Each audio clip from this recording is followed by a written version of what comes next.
Okay.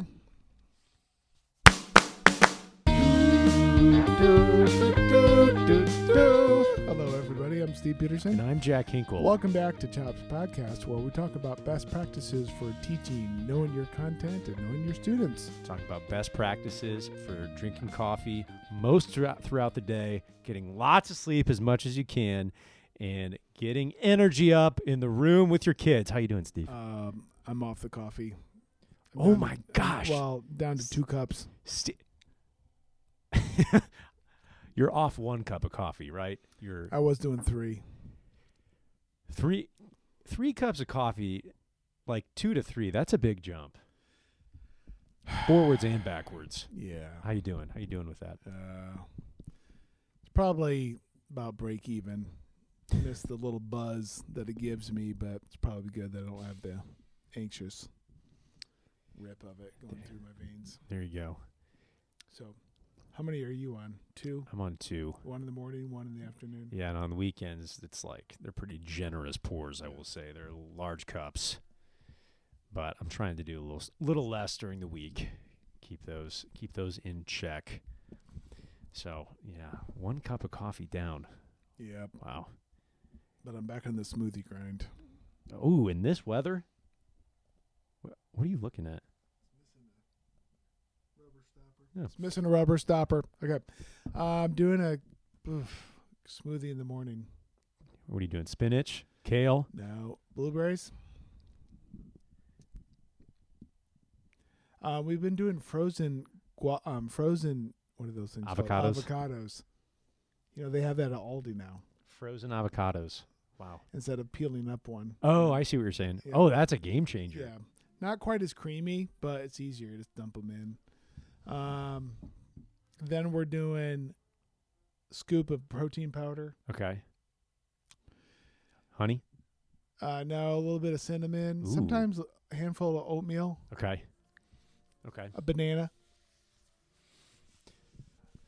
Okay. Like I see. 32 ounces.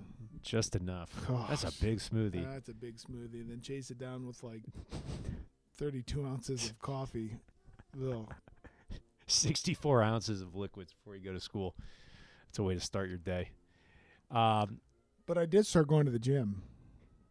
Steve is going to get ripped. He already Watch is out. ripped. Watch What are you out. talking about? There you go. He's doing the morning workouts before school. What a baller. Like 6 a.m. is that what you're doing? 6 a.m. 6 a.m. Yes. 4 minutes away from your house. You just drive out really there. Really close. No, today it was crowded. There were 3 other people there. He said, Steve told me it looks like the gym from Rocky. Yeah. It's cold and it's just like kind of industrial. He's in there with his hoodie. I It's do. like I wear a blasting Metallica. hoodie and a beanie, and I have my hood up.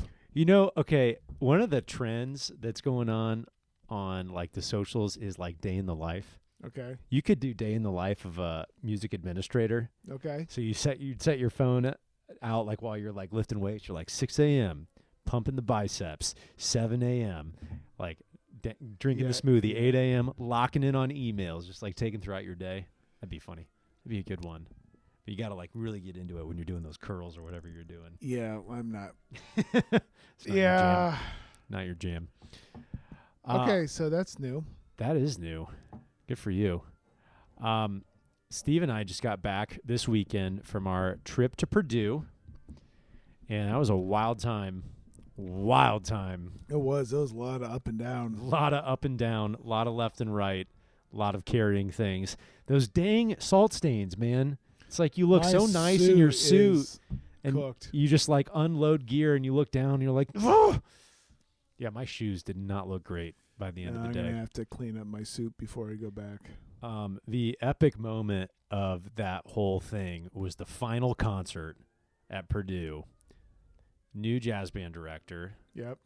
And they had their big band up on stage with all mic'd up, ready to go and play. And it was like pretty fun. Camille Thurman, guest artist.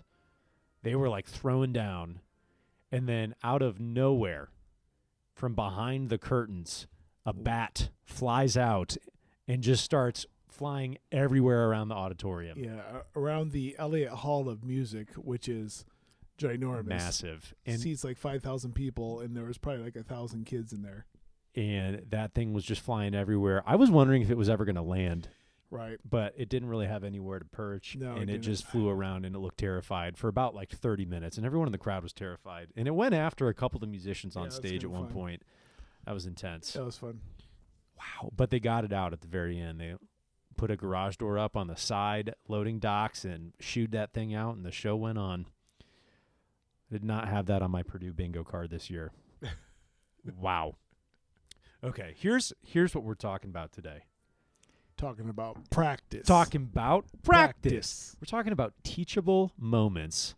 And that's like kind of a buzzword in the world of education, and it's also like a coded phrase for kid makes a poor choice, but we learn from it, right?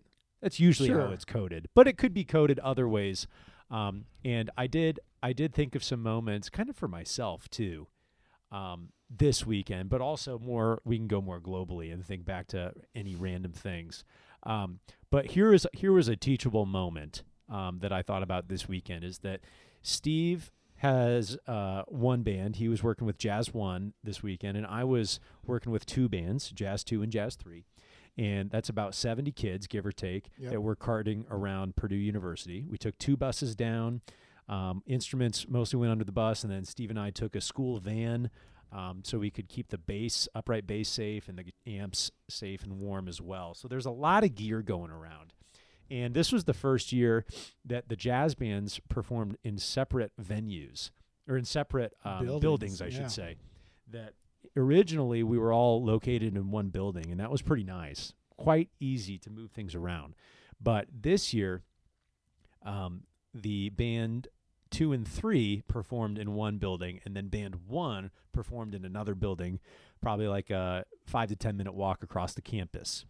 And there were some close calls with getting the gear where Yes. it needed to go. Yep. And because we're all one school, we did share equipment throughout the day. Like we used one bass for all 3 bands. We used one guitar for all 3 bands, and then we had a box of mutes between all 3 bands that needed to be there. And we kind of talked to the kids about this ahead of time, but I think you and I are intentional about being unintentional. Ooh. We could assign kids, like, Jimmy, you're going to be in charge Right. of the mutes. Right. Johnny, you're going to get the amps. But that, I think, we don't do intentionally, because we want everyone to kind of be a little more worldly Right, and right. thinking about things. And it's like, if it needs to be taken care of, Right. go ahead and take care of it. Right. So I was trying to think of a way to say this, and I actually forgot to say it to my bands today, but everything got figured out. Yes. And there were some near misses, and I think part of that was like on me. And that was like a teachable moment for myself that I was going to have with the kids. I say that I didn't remember to do this, but you guys figured it